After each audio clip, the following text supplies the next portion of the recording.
Well, Congress is sending President Trump a bill that would force the Justice Department to release its case files on Jeffrey Epstein. Attorney General Pam Bondi was asked about those updates in the Epstein investigation today.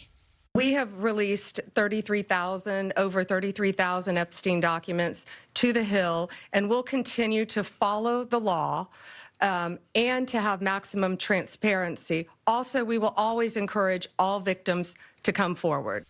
With the president's signature, this bill would force the Attorney General's office to release almost everything that the Justice Department has collected over multiple investigations into Epstein and his now jailed co-conspirator, Ghislaine Maxwell.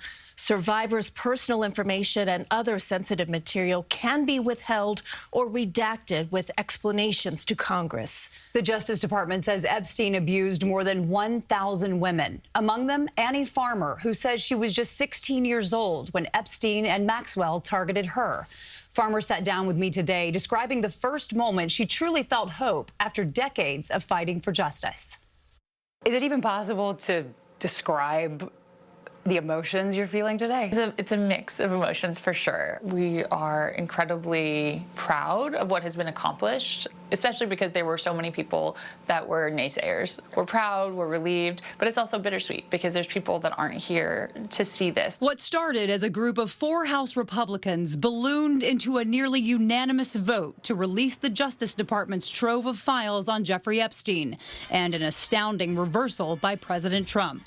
And what the Epstein is a Democrat hoax. What did you make of him calling it a hoax? How did that make you feel? It was very bothersome. But what I said was, if there's misinformation about this case, which I agree, there has been misinformation, then the best way to dispel that is to give us the facts, right? To give us the files. You know, it was a way to try and dismiss us, but we weren't able to be dismissed.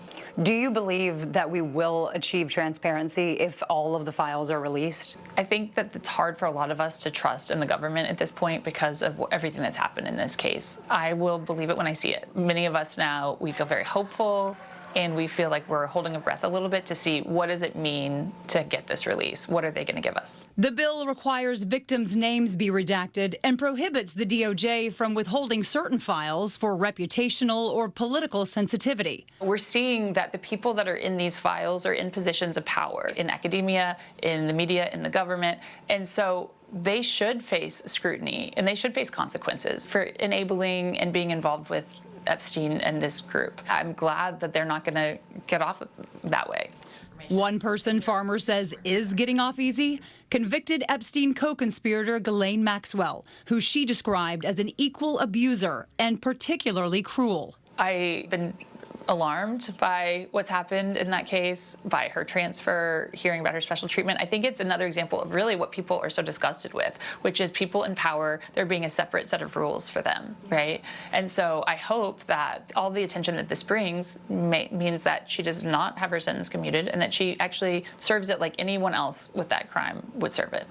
Knowing what you've been through over the last decades, if you could go back and tell your 16-year-old self something, what would it be? I think that it would be that it's okay to talk about what happened, tell someone that it wasn't your fault, right? You didn't do anything wrong. And survivors say they do hope to be inside the Oval Office when the president signs the legislation. The DOJ will then have 30 days to release the files once it is signed. I do hope they feel more empowered with the passing of this bill. It seems like they do. If anything, that word came up a lot. They do feel like they have a collective sense of power and a sisterhood as survivors. Yeah, for sure. Thank you.